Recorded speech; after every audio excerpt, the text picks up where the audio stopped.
नमस्कार दोस्तों, मैं मनदीप कुमार आपसे का स्वागत करता हूं फिर से एक बार मेरे चैनल मनदीप मनी पर। तो I had discuss about this syllabus कि किस तरह का सिलेबस हम 9-10 के लिए रखेंगे। उस सिलेबस के अकॉर्डिंग हम लोग कवर करेंगे अपने सब्जेक्ट्स को। मेनली जो है हिस्ट्री, ज्योग्राफी और साइंस को मैं कवर करने वाला हूँ। तो आज जो वीडियो होगा दोस्तों वो हिस्ट्री के ऊपर वीडियो होगा। आज जो हम लोग स्टार्टिंग करने वाले हैं हिस्ट्री का, ये जो हिस्ट्री का वीडियो है दोस्तों ये बेसिक वीडियो होगा। यानी फॉर बेसिक वीडियो में आप कह सकते हैं इसमें 9th वाले भी जुड़ सकते हैं एज वेल एज 10th वाले भी जुड़ सकते हैं। ऐसा हो सकता है 6th वाले भी जुड़ सकते हैं, 6 to 10th बोलिए तो इसमें आराम से जुड़ सकते हैं। तो जनरली आज मैं क्या बात करूँगा हिस्ट्री में, तो देखिए हिस्ट्री के कई कालखंड आपको देखने को मिलते हैं। यानी कई कालखंड कहने का मतलब कई टाइम पीरियड में हिस्ट्री को बांटा गया है। आप कभी पढ़े होंगे स्टोन एज के बारे में, कभी आप पढ़े होंगे मेसोपोटामियन सिविलाइजेशन के बारे में, कभी आप पढ़े होंगे इंडस वैली सिविलाइजेशन या हड़प्पन सिविलाइजेशन के बारे में, वैदिक एज के बारे में। तो ये जो है ये अलग अलग टाइम पीरियड का है। ये क्या है, अलग अलग टाइम पीरियड में घटित घटनाओं को रखा गया है। हिस्टोरियन जितने भी इतिहासकार होते हैं वो इस अरेंजिंग वे में उसको अरेंज करते हैं कि जिस तरह से अब जो घटित हुआ, आप मान लेते हैं कि ईसा पूर्व से पहले, यानी कि अब मैं बोलता हूँ ईसा पूर्व से पहले मतलब कृष्ण के जन्म से पहले, अभी कृष्ण के जन्म से आगे चल रहा है वो मैं भी समझाऊंगा थोड़ा देर पहले। तो कृष्ण जन्म से जो चीज़ पहले चल रहा है उस चीज़ को अंकित करना पहले ज़रूरी है, पहले पढ़ना उसको ज़रूरी है ना, तब ना हम आगे की ओर बढ़ते हैं जी। जब हम लोग कोई भी नंबर सिस्टम स्टार्ट करते हैं तो सीधा 10 इसके बाद 11 बोलते हैं। 1 2 3 कहाँ गया, 1 2 3 से स्टार्ट करते हैं, यानी फ्रॉम 1 से स्टार्ट करते हैं। उसी तरह से हिस्ट्री भी है। अगर हिस्ट्री में आपका डिसबैलेंस हो गया, कहीं से आप डिसबैलेंस हो जाते हो ना, तो हिस्ट्री पूरा डिसबैलेंस हो जाएगा। क्योंकि हिस्ट्री ऐसा सब्जेक्ट है, यू हैव टू मेमोराइज। बहुत सारा चीज़ जो है उसको मेमोराइज करना होगा, वो ऐसे याद नहीं होने वाला। और बहुत ऐसे चीज़ें भी हैं जिसको आप डेली लाइफ से कुछ रिलेट करके उसको अपने टर्म्स एंड कंडीशन को देकर आप याद कर सकते हो। अपने टर्म्स एंड कंडीशन उसमें लागू कर दीजिए ना और याद हो जाएगा। देखिए तो हिस्ट्री की बात करते हैं तो हिस्ट्री यानी इसी को हिंदी में बोलते हैं दोस्तों इतिहास। क्या बोलते हैं, इतिहास। अब हिस्ट्री आया कहाँ से, first of all we have to know that कि इतिहासकार जो होंगे, जो हिस्ट्री का जो हिस्टोरियन होते हैं, जो इतिहास पर वर्क करते हैं उसको हिस्टोरियन कहते हैं, इतिहासकार। ठीक है, उन्होंने इतिहास को यानी पूरे हिस्ट्री को मैं बोलूँ तो किस तरह से बांटा होगा। हिस्ट्री पूरे इतिहास को कहा जाता है और जो हिस्ट्री की रचना करते हैं या उस पर अध्ययन करते हैं वो होते हैं इतिहासकार यानी हिस्टोरियन। हिस्ट्री और हिस्टोरियन मैं चर्चा कर रहा था। तो देखिए हिस्ट्री को कई ऐसे भी मतलब बोल सकते हैं। हिस्ट्री में देखिए कोई भी चीज़ का अगर अभी तो लिखित जानकारी हमारे पास है। जो भी चीज़ घटित हो रहा है, कल हुआ होगा, परसों हुआ होगा, उसका एक लिखित जानकारी अवेलेबल है। लेकिन उसके पहले अगर मैं बात करूं इस बहुत से ऐसे सिविलाइजेशन, जैसे कि आप इंडस वैली सिविलाइजेशन देख लीजिए, स्टोन एज में वहाँ कुछ लिख के गया था कि मैं इतना इससे मैं ये करता था, ये खाता था, ये पीता था, ये पहनता था। तो ये सारे चीज़ें बातें उन्होंने नहीं लिखा था कि मैं किस तकलीफ से गुजर रहा था या क्या मैं कर रहा था नहीं कर रहा, तो उसने कुछ लिखा नहीं। तो कुछ साइंटिस्ट जो है इस आधार पर हिस्ट्री को बांट देते हैं कि वहाँ पर लिखित जानकारी मिला अथवा नहीं मिला। कुछ इतिहासकार इस नज़रिए से देखते हैं, कुछ इतिहासकार ये देखते हैं कि वहाँ स्पेशली सामान कौन सा मिला, जिस सामान का यूज़ उस काल जिस काल में अभी की बात करें सबसे अभी बेसिक यूज़ किसका, आयरन एक यूज़ है। तो ये जो टाइम पीरियड है इसको आयरन में रखा जाता है, आयरन एज के अंतर्गत पढ़ते हैं हम। जो चल रहा है आयरन एज में हम लोग अभी। अब मान लीजिए स्टोन, उसमें सबसे सर्वाधिक किसके बारे में यूज़ होगा, स्टोन का, पत्थर का चीज़ों का इस्तेमाल हुआ, इसलिए इसको स्टोन एज कहा गया। तो वो इतिहासकार अलग अलग नज़रिए से देखते हैं और इतिहास को बांटते हैं। तो अब देखिए हिस्ट्री यानी इतिहास।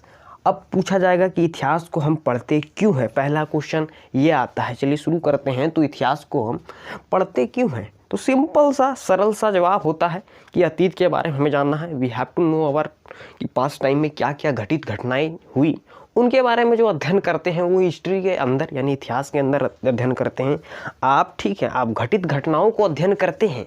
आप मैं पूछूंगी इसके पीछे का लॉजिक क्या है, मतलब इसके पीछे का रीजन क्या है। If you are studying history यानी कि अतीत की बातें हम लोग पढ़ रहे हैं, अभी पास्ट टाइम की भी बात करूंगा मैं। पास्ट टाइम की बातें हम लोग आप चर्चा करते हैं कि वो हुआ था, तो आप उसके पीछे का रीज़न क्या है, क्या जरूरत था उतना दूर का पढ़ने का जी, कोई फ़ायदा नहीं। और कुछ सोच रहे हैं पढ़ेंगे नहीं तो पास कैसे होंगे, नंबर ही नहीं आएगा। तो यहाँ पर ऐसा मत सोचिए कि पढ़ने पर और जानकारी नॉलेज प्राप्त कीजिए। Knowledge is most powerful thing in this world. Knowledge ही बहुत बड़ा पावरफुल है, आपको नीचे से उठा के कहाँ तक पहुँचाएगा कुछ कह नहीं सकते। अब देखिए यहाँ पर जनरली होता क्या है, थोड़ा सा आप अपना दिमाग लगाइएगा कि हिस्ट्री यानी कि इतिहास के बारे में जब हम जो पढ़ाई बोलते हैं यानी कि पढ़ना क्यों पढ़ते हैं, इसके पीछे का कारण मैं बताता हूँ आपको।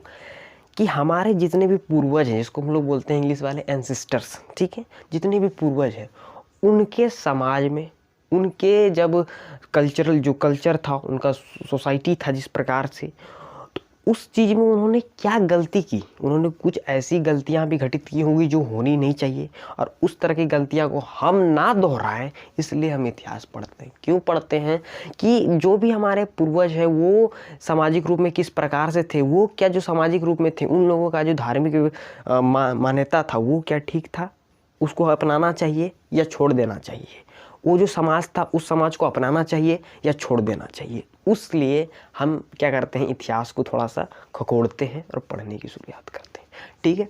अब देखिए हिस्ट्री तो आपको पहले से पता है कि क्या होता है। अब देखिए क्वेश्चन आता है यहाँ से, फादर ऑफ हिस्ट्री कौन है, पहला क्वेश्चन, यानी कि इतिहास के जनक। तो आपको याद रखना है हेरोडोटस नामक व्यक्ति, इसको आप अंग्रेजी में हेरोडोटस लिखेंगे, हिंदी में भी हेरोडोटस लिखेंगे।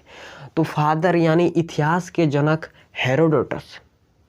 और यहीं पर कंफ्यूज होते हैं ज्योग्राफी वाले भी, ज्योग्राफी के फादर तो हेरोडोटस में कंफ्यूज हो जाएगा, H फॉर हेरोडोटस और H फॉर हिस्ट्री, तो याद हो जाएगा हेरोडोटस। ज्योग्राफी के जो फादर है उसको बोलते हैं इरिटोस्थनीज, ठीक है, इरिटोस्थनीज। इन्होंने बहुत बड़ा कॉन्सेप्ट दिया था लेटीट्यूड एंड लॉन्गिट्यूड का, वो मैं ज्योग्राफी पर डिस्कस करूंगा। हेरोडोटस को फादर माना जाता है जियोग्राफी का। चलिए आगे बढ़ते हैं। अब देखिए बात होगी अब हेरोडोटस यानी कि हेरोडोटस ने का जो जनक, मतलब इतिहास का जो जनक है हेरोडोटस, ये क्लियर है क्या।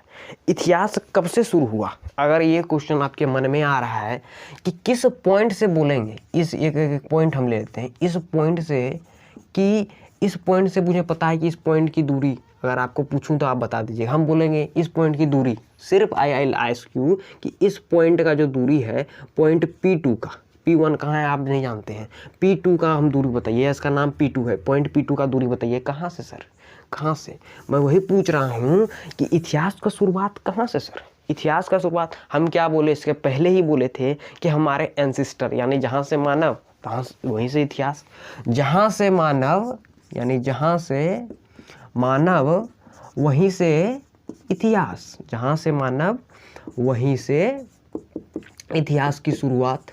आप ऐसे याद रखिए, हम तो ऐसे याद रखे हैं, आपकी मर्जी। जहाँ से मानव वहीं से इतिहास, यानी जहाँ से मानव आया, यानी जहाँ जब धरती पर जब से मानव आया तब से इतिहास की शुरुआत हो गई। जहाँ से मानव वहीं से इतिहास, मतलब जहाँ, मतलब प्लेस की मैं इंडिकेशन नहीं कर रहा, मतलब जब से मानव आया तभी से इतिहास हो गया, शुरू हो गया। अब पहला क्वेश्चन कि ससुरा मानव आया कहाँ से, कब आया, तो मानव जो है 25 लाख ईसा पूर्व पहले, BC, ईसा पूर्व पहले, इसे बोलते हैं ईसा पूर्व, या तो इसी को बोलते हैं ईसा यानी क्रिस्ट, जिसको बोलते हैं बिफोर क्राइस्ट बोलिए, क्रिस्ट बोलिए, अंग्रेजी में 75 होता है। 25 लाख साल पूर्व पहले ही मानव धरती पर आया था। अब क्वेश्चन यहाँ से आता है कि मानव धरती पर पहले आया कौन सा जगह में था। You have to tell the place, place आपको बताना है, वो प्लेस कौन सा है, तो याद रखना है अफ्रीका। कहाँ पर आया, अफ्रीका। अफ्रीका को एक नाम से जाना जाता है, अफ्रीका को बोलते हैं cradle of human kind. Africa को कहा जाता है क्रेडल ऑफ ह्यूमन काइंड। इसका मतलब होता है मानव जाति, मानव जाति का पालना, पालना जिसमें बच्चे को ओ लुलू करते हैं, उसी को बोलते हैं पालना, क्रेडल ऑफ ह्यूमन काइंड। यानी मानव जाति सबसे प्रथम जहाँ पर आया था, मानव जाति जहाँ आया, तो मानव जाति जहाँ आया मतलब वहीं ना पला, तो वहाँ सबसे जो क्रेडल ऑफ ह्यूमन काइंड, एक अगर किसी पूछा जाए कि क्रेडल ऑफ ह्यूमन काइंड किस जगह को कहते हैं, तो उसे अफ्रीका कहते हैं। यानी मानव यहीं प्रथम बार यहीं आया था मानव, और क्रेडल ऑफ ह्यूमन काइंड किसे कहते हैं, तो याद रखना अफ्रीका। इससे 2 क्वेश्चन मैंने आपको बताया, ये एकदम आसान याद हो गया होगा। यानी जब से मानव तब से इतिहास। 50 लाख ईसा पूर्व पहले 25 लाख ईसा पूर्व पहले ही आ चुका है कौन? मानव इस धरती पर। ठीक है, अब देखिए इतिहास को हम किस तरह से बांटा। ठीक है, इतिहास को बांटने का तरीका मैं बता देता हूँ। ये इतिहास है, ठीक है, ये हिस्ट्री है। हम मान लेते हैं दिस इज हिस्ट्री। हिस्ट्री को जो है इतिहासकार, टैलेंटेड इतिहासकार सब हैं दुनिया में। एक इतिहासकार थे जिन्होंने त्रियुगीन विभाजन किया था। ऐसा विभाजन, त्रियुगीन विभाजन। त्रियुगीन क्या होता है मैं बताता हूँ। और इससे भी पहले एक साइंटिस्ट थे जिनका नाम था जॉन ब्रूस। उसको याद रखना है आपको। मतलब sorry, scientist I am using ना, साइंटिस्ट नहीं, हिस्टोरियन आप कहिए उसको, हिस्टोरियन, साइंटिस्ट नॉट, हिस्टोरियन, जिनका नाम था जॉन ब्रूस। क्या नाम था? John Bruce. जॉन ब्रूस नामक ने इतिहास को टाइम कॉन्सेप्ट, यानी कि बोल सकते हैं इन्होंने जो इतिहास को बांटा ना, वो रिटन एविडेंसेस पर बांटा मेनली, कि वहाँ पर लिखित क्या मिला है, रिटन एविडेंसेस पर। तो इसके अनुसार देखते हैं कि इतिहास को किस तरह से, शुरू से यही चल रहा है। पहले जो है यही हाल, ये शुरू से जो इतिहास पढ़ रहे थे ना, ये इसी के आधार पर पढ़ रहे हैं हम लोग। और हाल फिलहाल में भी एक जॉन थॉमसन नामक आया है, वो क्या चीज़ इंपॉर्टेंट था वहाँ पर, उस जगह पे सबसे सर्वाधिक यूज किसका हुआ, उसके आधार पर बांटा है। तो जॉन ब्रूस के आधार पर देखते हैं इतिहास को किस तरह से बांटा गया है। इतिहास को बांटा गया रिटन एविडेंसेस पर। तो रिटन एविडेंसेस पर इतिहास को 3 भाग में बांटा गया है। पहले भाग को बोलते हैं हम लोग प्राग ऐतिहासिक, प्राग ऐतिहासिक काल, प्राग ऐतिहासिक आप बोल सकते हैं। इसी को बोलते हैं प्री ऐतिहासिक का शब्द जानबे करते हैं, प्री हिस्टोरिकल आप लगा लीजिएगा यहाँ। इसको बोलते हैं आद ऐतिहासिक, आद, इसी को बोलते हैं प्रोटो हिस्टोरिकल, और इसको बोलते हैं ऐतिहासिक। क्या बोलते हैं? ऐतिहासिक। इसी को बोलते हैं हिस्टोरिकल। 3 भागों में बांटा, 3 काइंड में बांट दिया इतिहास को, क्लासिफाइड किया गया। Pre historical time, proto historical time, historical time, प्राग ऐतिहासिक, आद ऐतिहासिक और ऐतिहासिक। अब देखिए ये बांटा था रिटन, स्पेशली रिटन एविडेंसेस के थ्रू, यानी रिटन एविडेंसेस को देखते हुए। प्राग ऐतिहासिक में नो रिटन एविडेंसेस, आद ऐतिहासिक में रिटन एविडेंसेस अवेलेबल, लिखित जानकारी अवेलेबल थी। क्या थी? अवेलेबल मतलब पर्याप्त, यानी कि उपस्थित यहाँ पर है, लेकिन उसको पढ़ा नहीं जा सका। रिटन एविडेंसेस है लेकिन पढ़ा नहीं जा सका। ठीक है, बहुत आसान है, पढ़ा नहीं जा सका। अब ऐतिहासिक काल यानी हिस्टोरिकल टाइम में होता क्या है बच्चों? यहाँ पर होता है कि हमारे पास क्या है, रिटन एविडेंसेस ऑल्सो, और उसको आराम से पढ़ा जा सका, पढ़ा जा सका। अब देखिए हम बताऊं, मैं किसी भी अगर काल को हम अगर देखना चाहें कि इस काल में किस प्रकार की घटनाएं हुई, किस प्रकार का समाज था, उसे हम लोग जनरली 2 प्रकार से ही देख सकते हैं। आप चाहे कहीं का इतिहास पढ़िए, उससे कोई मतलब नहीं है। आपको जो है हो सकता है कि वहाँ पर खुदाई करने पर आपको कुछ मिल जाए, कोड़े काले, तो हंडी बर्तन लोहिया छुलनी सब छोड़ के गया होगा, कपड़ा उपड़ा छोड़ के गया होगा, उसके आधार पर बोल दिए। उसी को बोलते हैं हम लोग पुरातात्विक स्रोत। क्या बोलते हैं? पुरातात्विक स्रोत। इसी को इंग्लिश में बोलते हैं आर्कियोलॉजिकल सोर्सेस, आर्कियोलॉजिकल सोर्सेस। आप इसको कंप्लीट कर लीजिएगा। दूसरा जो है वो अभी मैंने तुरंत बताया, साहित्यिक स्रोतों के आधार पर हम लोग बोल सकते हैं, साहित्यिक स्रोतों के आधार पर, लिटरेरी सोर्सेज के आधार पर, यानी रिटर्न एविडेंस, यानी लिटरेरी सोर्सेज यानी रिटर्न एविडेंस। इसी 2 आधार पर हम इतिहास को, मतलब इतिहास को कर ही सकता है वो। यानी किसी भी चीज़ का हमको इतिहास बनाना है, यहाँ पर क्या हुआ रे, कैसे जानेंगे? या तो लिख के गया, वहाँ के बारे में लिखा होगा कहीं ना कहीं, उसको निकाला, कोड़ा कादा, लिखा हुआ मिला, ठीक है, वेरी गुड, बहुत अच्छा हो गया। लिखा हुआ मिला, पढ़ लिया गया तो और अति उत्तम। लिखा हुआ मिला, उत्तम, और पढ़ लिया बड़ी उत्तम हो गया, मज़ा आ गया। अब वहाँ पर इसके आधार पर कुछ पता नहीं चल रहा है, कोड़ा कोदा, हंडी बर्तन लोहिया छुलनी देखा, पता चला अरे सलाई तरह का ये तो ससुरा बड़ा एडवांस था, साला अभी स्टील का यूज़ कर रहा है, तो कभी आप देखेंगे कहीं ब्रॉन्ज का यूज़ कर रहा है, कहीं साला पत्थर खाली यूज़ कर रहा है। तो इस तरह का दो ही सोर्सेस है जिसके थ्रू जो है किसी भी तरह का आप एविडेंसेस पढ़िएगा ना, इतिहास को पढ़िएगा, जहाँ पर अभी आपको सिविलाइजेशन देखने को मिलेगी, सभ्यता देखने को मिलेगी, उसको इसी तरह से क्लासीफाइड किया जाता है। जहाँ पर क्या नहीं है, हिस्टोरी मतलब रिटन एविडेंसेस नहीं। अब जहाँ पर रिटन एविडेंसेस है तो वहाँ पर कोड़ने कौन जाता है, फालतू का वेस्ट ऑफ टाइम है। तो जहाँ नहीं है उसके लिए बात मैंने बताया, ठीक है। अब इसमें से देखिए एग्जाम्पल्स थोड़े से, मतलब एग्जाम्पल कहने का मतलब मेरा है कि जनरली अभी पढ़े हम लोग प्री हिस्टोरिकल, प्राग ऐतिहासिक, इसमें कोई तरह का रिटन एविडेंसेस अवेलेबल नहीं है। तो किस प्रकार का एविडेंसेस अवेलेबल है, तो यहाँ पर सिर्फ दोस्तों आर्कियोलॉजिकल रिमेन्स के थ्रू, यानी आर्कियोलॉजिकल स्रोत है यहाँ पर, यानी उसी के थ्रू जो है हम लोग यहाँ पर बांटेंगे। तो ये जो अब हम लोग देखते हैं कि इसको प्राग ऐतिहासिक काल को, यानी इसी को बोलते हैं प्री हिस्टोरिकल टाइम, प्री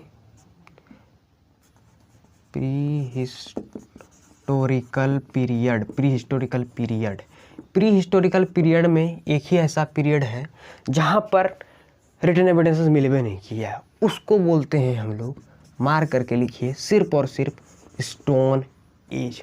उसको क्या बोलते हैं, स्टोन एज। क्या बोलते हैं, स्टोन एज।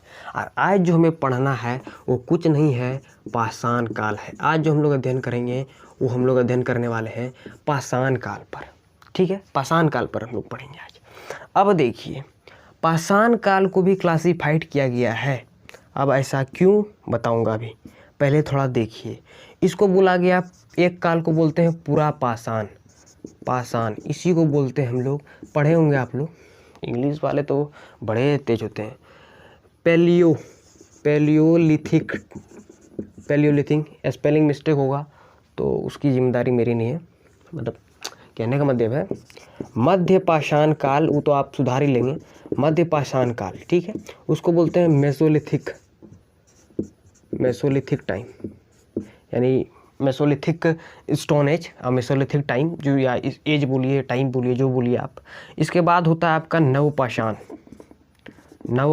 काल, इसको बोलते हैं न्यूलिथिक टाइम, न्यूलिथिक पीरियड, और न्यूलिथिक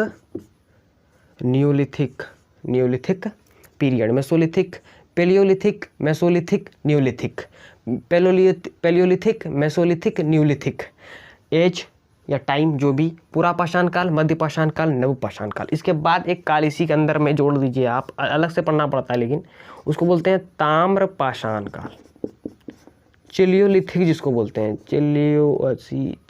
चिलियोलिथिक। यानी इसके अंदर हम लोग क्या पढ़ते हैं कि हम लोग देखेंगे कि ताम्र यानी कॉपर, ताम्र मतलब कॉपर, और स्टोन पत्थर का भी, दोनों का इस्तेमाल देखने को मिलेगा। ये इस्तेमाल के हिसाब से होता है। तो थोड़ा देखिएगा कि स्टोन एज को भी क्लासिफाइड किया गया पूरा पाषाण, मध्य पाषाण, नवपाषाण काल में। कि एक क्यों किसी भी अगर सिविलाइजेशन हो गया या टाइम पीरियड, उसको क्लासिफाइड किया जाता है डिफरेंट मतलब टाइम पीरियड के में, कालखंड में। क्यों? क्योंकि उसको पढ़ने में आसानी हो, समझने में आसानी हो, पूरा स्टोन एज में किस काल में क्या था, तो उसको पढ़ने के लिए, आसानी करने के लिए ये बना दिया गया। अब पहले ही बताया कि मानव जब से आया तब से इतिहास शुरू। ये कब से चलेगा? 25 लाख BC, एल से BC हो रहा है, याद रखेंगे, टू 12,000 के, 12,000 के मतलब क्या, 12,000 यानी उसी को के बोलते हैं, BC। ये कहाँ से चला? 12,000 के से कब तक चला होगा? बताइए ये 12,000 के से कब तक चला है? नहीं जानते हैं तो मत बताइए, 5 के तक, ठीक है। अब इसी चीज़ को अगर नवपाषाण काल में देखें तो ये 5 के से लगभग 3 के BC तक चला था। ये चीज़ जो है टाइम पीरियड में वेरिएशन देखने को मिलता है। कहीं लिखा होता है 25 लाख से 10,000, कहीं लिखा होता है 10,000 से 5,000, कहीं लिखा होता है 5,000 से 1,000। तो आपको मैंने जो लिखाया आप उसको लिख लीजिए। टाइम पीरियड इसके बारे में पूछेगा ही नहीं, इसके बारे में पूछता ही नहीं है। तो आप फॉर इंफॉर्मेशन के लिए आप इसको रख सकते हैं याद, इसको भी याद रखना चाहे तो रख लीजिए। आप यहाँ टाइम पीरियड आपको दिखाई दे रहा है, आसान से इसको नोट कर लेते हैं। इस काल में ही मानव का जन्म हुआ, यानी मानव आया और अपना कहानी दिखाया। अब देखते हैं कि पुरा पाषाण, मध्य पाषाण, नव पाषाण और ताम्र पाषाण, कहने का क्या मतलब है। इसमें जो हम लोग जैसे बात करते हैं पाषाण काल की, स्टोन एज की, इसमें आदमी कैसा था, किस प्रकार सा था, तो आप सबको पता है कि सबका स्कूल में बुढ़वा वाला फोटो देखा होगा, जंगली भालू जैसा, खचा खचा बड़ा, पहले छोटा जंगली में झुक के चलता था, थोड़ा सीधा हुआ, थोड़ा सीधा हुआ, थोड़ा सीधा हुआ, पूरे सीधा हुआ बाद में जाके। तो आदमी पहले कैसे होगा, पूरा झुका हुआ, ये पाल को ख़त्म होते आदमी पूरा सीधा हो गया था, मतलब सीधा हो गया था। इस काल के एंड तक में, यानी 3K BC तक में, 3000 BC तक में आदमी पूरा सीधा हो गया था, मतलब सीधा हो गया था। समझने का कोशिश कीजिए। तो पूरा पाषाण यानी पैलियोलिथिक पीरियड में की क्या खास बात है और मैं बताना चाहूँगा, और मेसोलिथिक टाइम की भी क्या खास बात है, न्यूलिथिक टाइम की क्या खास बात है, ताम्रपाषाण काल की क्या खास बात है। तो मानव जैसे जैसे समय धरती पर बिता रहा है उतना ही एडवांस बन रहा है। एडवांस बनने का मतलब जो 1990 में जिस तरह की कंडीशन हमारे देश में थी, क्या उसको अभी के कंडीशन से मैच कीजिएगा आप। अभी इतनी सारी सी टेक्नोलॉजी, एडवांस बनना मतलब टेक्नोलॉजी में मॉडिफिकेशन आना, मॉडिफिकेशन चीज़ वही है, उसको मॉडिफाइड करते हैं हम लोग। कार वही था, पहले राजदूत था, अभी बुलेट हो गया, तो उस तरह का मॉडिफिकेशन देखने को मिलता है। अगर जैसे जैसे हम लोग टाइम बिताते जाएंगे भारत में, तो क्या क्या मॉडिफिकेशन देखने को मिला। चाइना वाला सब तो का अपना लिया है, उड़ने वाला साला गाड़ी सब दिखाता है कि उड़ उड़ के जाएगा, उड़ उड़ के गोल गोल गाड़ी दिखाता है। चाइना वाला में वीडियो सब में कभी कभी आता है, कभी 2050 तक ऐसा हो जाएगा। तो एडवांस मॉडिफिकेशन में कुछ भी हो सकता है। साला चाइना वुहान सर कोरोना बना दिया, कितना एडवांस हो गया, वायरस उत्पन्न करने लगा, बैक्टीरिया और वायरस। यहाँ पहले साला इतना दिमाग रहता तो हो जाता, तो आगे आगे चले के क्या क्या उत्पन्न करेगा भगवान ही जाने। अब देखिए, ठीक है, अब यहाँ पर कुछ स्टूडेंट को बड़ी कन्फ्यूजन होता है, जानते हो किसमें, BC किसको बोलेंगे सर, AD किसको बोलेंगे सर, और C किसको बोलेंगे सर। बड़ा कन्फ्यूजन, बड़ा दिक्कत।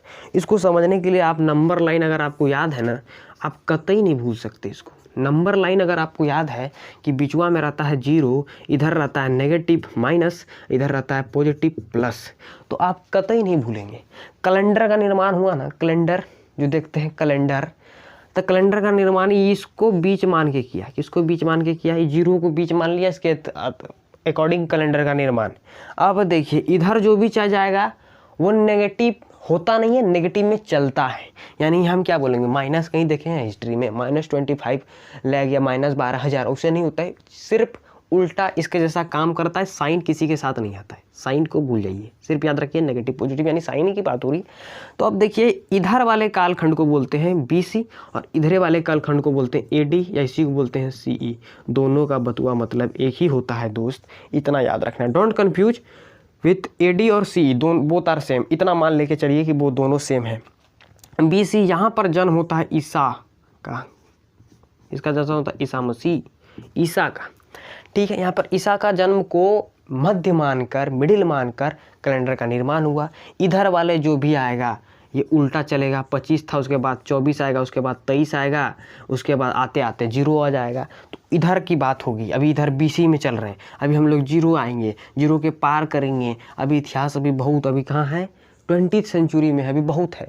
अभी इधर देख लीजिए कितना साल हुआ, इधर अभी इधर कितना साल हमें बिताना है, अभी बहुत आगे है, अभी हमको बहुत आगे तक जाना है। तो BC इधर आता है बाबू, AD उधर जाता है। साइन आपको तो अगर दिमाग में रहेगा तो आप कभी इस चीज़ को नहीं भूलिएगा। चलिए आगे बढ़ते हैं। अब कुछ जो इम्पोर्टेंट बात है मैं उसमें बताऊंगा अभी, आप उसको नोट डाउन अगर करते हैं तो बहुत बढ़िया है। वैसे नोट्स में आई विल प्रोवाइड कि आपको किस तरह से क्या क्या करना है, उस तरह का नोट हम आपको ज़रूर प्रोवाइड करेंगे। अब देखिए, यहाँ पर जो पाषाण काल है, मेनली मैं अगर पाषाण काल की बात करूँ तो पूरे पाषाण काल में, पूरे पाषाण काल की मैं बात करता हूँ, स्टोन एज में आदमी के अंदर भी मॉडिफिकेशन देखने को मिलता है, और अपने वर्क में उसमें तो मॉडिफिकेशन देखने को मिलता है। अब जो मॉडिफिकेशन मैं बोलता हूँ, मतलब जो अभी पूरा पाषाण दौर में होगा, जो काम वो पूरा पाषाण दौर में कर रहा होगा, वो बहुत ऐसा काम होगा कि जो वो नहीं दोहराएगा किस काल में, आगे चल के नवपाषाण काल में। बहुत काल को, बहुत चीज़ को पीछे छोड़ के जाएगा। ये पूरा पाषाण काल हुआ। अब बात करते हैं मध्य पाषाण काल की। अब बात करेंगे हम नव पाषाण काल की। आप इसको पैलियोलिथिक पीरियड पी लियो, ठीक है, में सो इसको न्यू आपको याद रखना है। ये कंफर्म, ये ठीक है। टाइम पीरियड याद रखना है या नहीं रखना है वो आप पे डिपेंड करता है, ठीक है। अब देखिए पूरा पाषाण काल के दौरान, अब देखिए जैसे आदमी का जन्म हुआ उतना तो बुद्धि था नहीं कि कौन सी खाना है, कौन सी पहनना है, क्या करना है, कुछ बुद्धि नहीं है। लेकिन पेट होता है पापी, क्या होता है, पेट होता है पापी। तो जरा तुमको उतना बुद्धि हो ना हो, सेल्फ डिस्ट्रीब्यूट को तो भोजन चाहिए ना जी। बरेनवा बोलेगा खाओ, उसका बुद्धि आ जाता है। खाने का बुद्धि सबसे पहले, तो खाने का बुद्धि आया तो खाना शुरू किया। क्या शुरू किया, खाने का बुद्धि आए, कोनो बुद्धि आए ना आए, चाहे बुढ़बा कर है, पागल रहे, सोच बिना खाए दिखा दे तो खैबे करेगा। तो खाने का बुद्धि सबसे पहले। बच्चा होता तो पहले तो दूधे पीता है ना जी, पहले ABCD सिखाते हो कि पहले खाना खिलाते हो, खाता है पहले वो, तो खाएगा ही खाएगा। इस तरह का जो खाना इन लोग खाता था, अभी मैं नीली पे बात करूँगा। अभी हम लोग किस पर अभी क्या करते हैं, ससुरा हम लोग देखते हैं कि एक ट्रक जो है खाना मंगा के रख लेते हैं घर में, है अब 1 साल के लिए चिंतित नहीं है, अब 1 साल चल जाएगा, अब 1 साल चल ही जाते हैं। ये हम लोग अभी नहीं करते। हम लोग क्या करते हैं, कितना पैसा है, कितना सोना है, सबको लाओ। धन जो है, धन धन बक्सा बक्सा भर करके रख रहा है, हतना हतना इटेची कुर्सी का इसमें भर देता है, गद्दा तोशक काकर में भर भर के रखा है। अभी का आदमी कैसा है, कौन सी फूड गैदरर्स, धन को, भोजन को आप संग्रहित करके रखते हो नहीं ना, आप तो धन संग्राहक हो, आप धन संग्रहित करते हो, ठीक है। धन, वेल्थ जो है आपको उसको संग्रहित करते हो। तकनीक को लूर था, कौन सी का लूर था जी, खाने पीने का लूर था। तो ये सब कैसा था, फूड गैदरर्स, कैसा था, फूड गैदरर्स। आप इसको लिख सकते हो कि खाद्य संग्राहक इसी को बोलते हैं, खाद्य संग्राहक, यानी खाना से मतलब। इसी खाद्य संग्राहक को हम एलोबरेट कर सकते हैं, इसी को हम लोग अलग अलग नाम से जानते हैं। जैसे कि इसको बोलते हैं खानाबदोश। खानाबदोश कहने का मतलब कि सिर्फ खाना से मतलब रखता था, सिर्फ खाने से मतलब रखता था, इसी को बोलते हैं। इसी को दूसरा नाम से बोलते हैं आखेट। क्या बोलते हैं, आखेट। दोनों का मतलब होता है only thinking about food and food and food, सिर्फ उसको मतलब है खाने से और किसी से मतलब नहीं है, तो उसी को बोलते हैं खानाबदोश यानी आखेट। ठीक है, आसान है। फूड गैदरर्स था, सिंपल सी भाषा में तो बताया मैंने कैसा था। खाने पीने से मतलब था, पहले दायबे किया था, तो कितना एडवांस दिखाया, तो पहले आप ला जाता है, डेढ़ पढ़ते हैं हम लोग। तो फूड गैदरर्स खाद्य संग्राहक थे। इतना सा बात आपको याद रखना है। अब क्वेश्चन, यहाँ से क्या क्या चीज मिला, अब यहाँ से क्या क्या चीज़ मिला, सिर्फ पत्थर मिला। क्या मिला, तो पत्थरे मिलेगा जी यहाँ पर, और यहाँ पर जादू मंत्र कुछ नहीं मिलेगा, सिर्फ पत्थर मिला। पत्थर मिलेगा गए सब में, तो पत्थर ही मिलेगा। पाषाण काल, स्टोन एज पढ़ रहे हैं, ये पाषाण काल नाम कौन सी के लिए है इसका, जहाँ पर सिर्फ पत्थर का इस्तेमाल पाषाण काल, यानी कि यहाँ पर पाषाण काल की बात नहीं, तो पत्थर का इस्तेमाल होगा यार, और कौन सी होगा, तो पत्थर मिला। अब देखिए थोड़ा सा कि भोजन खाना है, क्या खाना है, भोजन खाना है, ठीक है। अब देखिए भोजनों में थोड़ा सा एडवांस लाया है सब। पहले तो घास भूस खा लेता होगा, जरूर खाता होगा, काहे ना खाता होगा, जो भूख लगा है बोल रहा है mind you have to eat, तो खाना है, खा रहा है। धीरे धीरे ससुरा क्या किया, देखा जानवर सब जंगल में उतरा था, तो जंगल में था ना, तो ससुरा देखा जानवर चल रहा है, इसको पकड़ता था, उसको पता ही नहीं था साला कौन ची है नहीं है, लिया कचर कचर कचर कचर देना स्टार्ट। ससुरा उसके साथ और भी आदमी उठा था, उसका जो इतना दादा था, भूख लग जाता था ना, दादे को चिबा खा जाता था, चाहे जो भी वो पप्पे को चिबा खा जाता था, उसको कोई मतलब नहीं हमारा इसके साथ का रिलेशन, उतना बुद्धि होता तब ना जी, तो उतना कोई प्रकार का बुद्धि नहीं था, जो मिलता दसाड़ के खा लेता। अब जानवर है, जानवर तो नहीं है, ये हम यहाँ हैं, आइए ना सर, हम आई एम रेडी, आप हमको आओ और खाओ, तो ऐसे तो होगा नहीं। जानवर को तो शिकार के द्वारा ही ना आप खाएंगे जी, तो उसको लिए उस समय वो सब लोग क्या करते थे, हंटर्स करते थे। क्या, हंटिंग करते थे, यानी हंटर्स थे, हंटिंग करने का काम करते थे, और वो बोल सकते हैं हंटर्स यानी शिकारी जिसको बोलते हैं, वो शिकारी थे। आपको याद है 2 पॉइंट, खाद्य संग्राहक फूड गैदरर्स, दूसरा हंटर।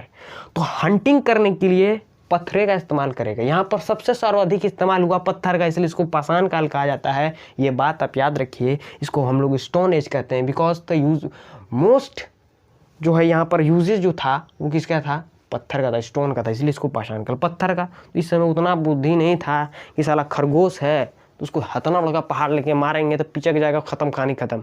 उसको छोटका से भी मारते तो मर ही जाता, लेकिन उतना बुद्धि नहीं था कि छोटका से मारेंगे कि बड़का से मारेंगे। तो ससुरा इसमें तो पगले था पूरा ऐसा, तो ये बड़का बड़का पत्थर का इस्तेमाल करता था। क्या करता था, बड़ा बड़ा पत्थर का ससुरा इस्तेमाल कर करके शिकार करता था। सिंपल है। ससुरा इसी में इसको दिमाग आया कि जब बड़का बड़का पत्थर से खिलवाड़ करना शुरू किया, कचुक कचुक, तो आग का खोज जो है ससुरा इसमें खोज जो पूछेगा क्यों जी का किया, तो आग का खोज इसी में किया। इसमें पूरा पाषाण काल में, पैलियोलिथिक पीरियड में। कहा कि ये सबसे लंबा काल खंड है, आपको पता है ना, 25 लाख यानी 12,000 बोल रहे हैं, 12,000 से 25 लाख जाने में कितना थोड़ा कैलकुलेशन कीजिए दिमाग में। तो यहाँ बहुत ज़्यादा समय है, यहाँ पर ज़्यादा कुछ उखाड़ा भी नहीं पाया, सिर्फ आग के खोजा, इतना साल में सिर्फ आग खोजा था, तो कोई बड़ा काम नहीं था। और बड़का बड़का पत्थर संडिंग था, आखेट था, वो तो शुरू तक था। ये सब यहाँ तक सुधरा वही था। यहाँ पर कुछ सुधरा, यहाँ पर जाके थोड़ा ज़्यादा सुधरा, यहीं पर यही होगा। यहाँ पर भी फूड गैदरर्स क्या था, फूड गैदरर्स था। अब पूछेंगे मेसोलिथिक पीरियड में कैसा था, फूड गैदरर्स ही था। क्या था, फूड गैदरर्स ही था। अब देखिए, अब थोड़ा सा यहाँ पर लॉजिकली बात करता हूँ। अब मेसोलिथिक टाइम पे होता क्या है कि अब ये सब है सोचरा आखेट, आखेट यानी नोमेडिक टाइप, जंगली लोग। तो ये जंगली लोग जो है खाने पीने के लिए, अब वो खा रहा है, इतना है, इतना आया 10 टू ग्रुप में खाने दे रहा है, इधर 10 टू आया, एक ही जानवर को मार दिया दोनों। सोचरा लड़ने लगा, है ये हमरो हो, वो बोलता है ये हमरो हो, किसको हो, तो इसमें क्या हुआ, उस सभे में मार होने लगा। तो कुछ लार्ज मासेस ऑफ जो है ना अफ्रीका का उठ पाट के भाग गया, किधर भाग गया, इंडिया तरफ आ गया, इंडिया की तरफ, पाकिस्तान की तरफ रुख किया। किधर रुख किया, पाकिस्तान की तरफ रुख किया। ठीक है, इस दौरान रुख किया। अब देखिए, जो पाकिस्तान में आया और जो अफ्रीका का जंगले में रह गया, दोनों के बीच का असमानताएं पूछेंगे तो क्या होगा, बाद में जाके हम बताते हैं क्या होगा। आप यहाँ है, आपको अभी हम उठा के रांची फेंक दें या कोई बड़ा आप दिल्ली भेज दें या बेंगलुरु भेज दें, you will get the difference. कि आप अभी अगर खुद बेंगलुरु में हैं, दिल्ली में है तो बड़ी बात है, और जो गांव के लोग हैं उसको अभी दिल्ली भेज देंगे तो वहाँ का एडवांस सिटी देख के, रोड सब देख के पगला जाएगा, सोचेगा हाई कौन चीज़ है, हम आगे हो। तो वो एडवांस है, जब आपके अभी एडवांस में नहीं चल रहे हो, यानी वो आपसे 4 कदम आगे चल रहा है, लेकिन दूसरा विलेज में जो रहता है वो 2000 अभी बोलिए 21 में चल रहा है, और जो रांची पटना कहीं भी रहता है वो तो 2021 में पल रहा है। लेकिन दोनों जगह का बोले विकास या डेवलपमेंट या मॉडिफिकेशन में अंतर आपको दिख रहा है ना। तो यही होता है जनरली पाषाण काल के अंदर। कहीं पर देखिए यही पीरियड अगर जो अफ्रीका में रह गया तो यही काम करते मर जाएगा, और जो इस टाइम पे आएगा यहाँ पर जो भाग के आ गया, तो यहाँ पर कब भाग के आया था, थोड़ा ध्यान देना है आपको कि यहाँ पर थोड़ा भाग के कब आ गया। यहाँ पर जो भाग के आया था वो इस पूरा पाषाण काल के लास्ट टाइम पे भाग के आया था, एकदम अंतिम छोर पे उठक पटक के भाग के आ गया। क्या हो गया, भाग के आ जाता है, यहाँ वो भाग के आ जाता है एकदम आराम से, कोई उसको दुख तकलीफ इसका होता ही नहीं है, वो आराम से भाग के यहाँ आ जाता है। जब भाग के आता है तो इंडिया तरफ आया तो कुछ यहाँ पर ज़्यादा क्या होता है, नर्मदा नदी इधर आया जी, इंडस वैली टाइम, उधर क्या होगा, नदी बह रहा है उसके सामने है, खेती बाड़ी कुछ हुआ, गाजर मूली उगाया, उस सब के बारे में उसको कुछ जानकारी होता है। ठीक है, इस दौरान में, ठीक है। और न्यूलिथिक पीरियड टाइम में थोड़ा और एडवांसिटी आती है। इस दौरान वो क्या करते हैं, पशुपालन, समझ पे आता है पशुपालन क्या होता है, उसका स्टार्टिंग करता है, इरिगेशन का स्टार्टिंग करता है। यहाँ पर व्यवस्थित रूप से बोल सकते हैं या तो टोटली इस्टेब्लिश्ड रूप में यहाँ पर खेती वगैरह करना शुरू करते थे। आपको यहाँ पर याद रखना है, यही सब चीज़ था। यहाँ पर जो है सिर्फ पशुपालन यानी पशुपालन और जिसको बोलते हैं हम लोग खेती वगैरह का आरंभ हो गया था। खेती का आरंभ हो चुका है इसमें, इस टाइम में कि पशुपालन और खेती का आरंभ हुआ। किस क्षेत्र में, किसी क्षेत्र में जो एडवांस में चल रहा होगा, और कहीं तो वो खानाबादों से रह गया, तो कुछ क्षेत्र में। और व्यवस्थित रूप से सभी जगह जो है खेती मतलब लग रही है कि व्यवस्थित रूप से, व्यवस्थित समझते हैं आप लोग, हम यहाँ 1 बीघा में रोक दिए हैं धान, उसके बाद दूर दूर तक कोई धान का साक्ष्य नहीं है, तो वो क्या हुआ, व्यवस्थित रूप से खेती चल रहा है। यहाँ पर भिंडी को रोप दिया, वहाँ पर एक खेत में वहाँ गाजर रोप पाया है, तो वो व्यवस्थित रूप से नहीं। अगर ले वो स्टार्टिंग सीक्वेंस में एकदम चल रहा है, धान चल रहा है, धान अरे तरीके, तब बोलते हैं यहाँ खेती हो लो हो, यहाँ खेती हुआ है। तो वो व्यवस्थित रूप में था। यहाँ पर वही था पशुपालन, और जो खेती था कहीं कहीं था, कहीं कहीं जो एडवांस सिटी में था तो वो खेती करता था, और कहीं वैसा है कि नहीं करता था। यहाँ पर व्यवस्थित रूप से यानी जो हम लोग अभी करते वो यहाँ पर स्टेब्लिश्ड हो चुका था, और ज़्यादा कुछ नहीं। इसी दौरान कुत्ता जो है, कुत्ता पाला सबसे पहला पशु कुत्ता। क्या पाला था? कुतवा पाला था। कुतवा पहला पशु पाला था। ठीक है, इसमें ज़्यादा कुछ क्लियर नहीं, मतलब ज़्यादा कुछ था नहीं। ठीक है, तो ये था दोस्तों फर्स्ट पार्ट रखें इसको, क्योंकि वीडियो ज़्यादा लंबा बन जाएगा तो आपको पढ़ने में भी थोड़ा तकलीफ होगा। धीरे धीरे आराम से पढ़ेंगे। याद रखना है जॉन ब्रूस के अंतर्गत जो इतिहास को क्लासिफाइड किया गया, यानी रिटन एविडेंसेस उस पर पढ़ रहे हैं। अभी हमको त्रिविध विभाजन देखना है, यानी कि मटेरियल क्या में से यूज़ हुआ उसके आधार पर। ठीक है, तो ये फर्स्ट पार्ट था। अगर बहुत ज़्यादा लंबा वीडियो बनेगा तो आपको ही दिक्कत होगा पढ़ने में। तो मिलते हैं सेकेंड पार्ट में पाषाण काल का। तब तक के लिए धन्यवाद।